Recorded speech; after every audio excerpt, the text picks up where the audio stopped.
आज है विश्व कविता दिवस। आज जब मैं सुबह उठी और विचार करने लगी कि किस उम्र में मैंने कविता लिखना शुरू किया। यूँ तो अक्सर मैं कहा करती हूँ कि मैं बचपन से ही लिखा करती थी। एक डायरी मैंने हमेशा मेंटेन की, अपने मनोभावों को लिखा है। जो भी जैसा भी मुझे महसूस हुआ उसे अक्सर मैंने लिखा, किसी भी रूप में हो, गद्य या पद्य रूप में हो, लिखने का प्रयास किया। संवेदनशील रही हूँ मैं हमेशा। आज जो प्रथम विचार मेरा मन में उपजा वो ये कि कौन होगा वो पहला कवि जिसने कविता रची होगी, और उसी पर उपजे मेरे पहले भाव और एक कविता जो बनी वो आप सभी से साझा करना चाहूँगी। तो सुनिएगा मेरी वो कविता, पहला कवि। कौन होगा पहला कवि, कौन होगा पहला कवि जिसने रची होगी पहली कविता। सोचती हूँ जब भी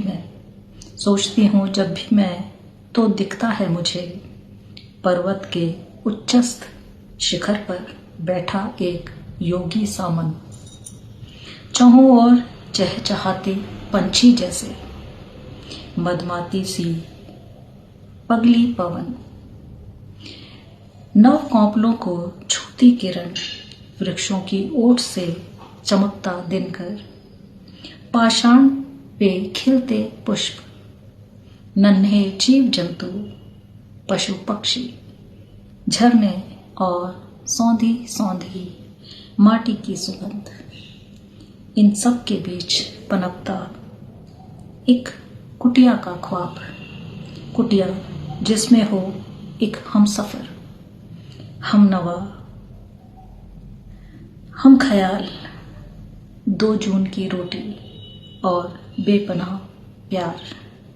हाँ, वहीं से उपजी होगी प्रथम कविता और हुई होगी सृष्टि की रचना काव्यात्मक रूप में।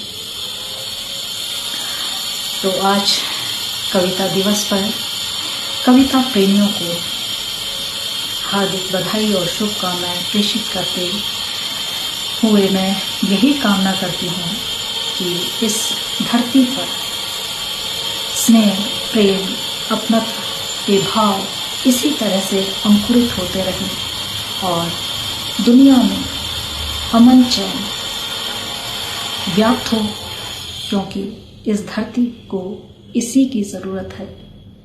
इस सृष्टि को कायम रहने के लिए प्रेम की आवश्यकता है और किसी चीज़ की आवश्यकता नहीं है। प्रेम से ही कविता का जन्म होता है और कविता एक इंसान को इंसान बनाती है। तो कविता दिवस की हार्दिक बधाई और शुभकामनाएं। धन्यवाद।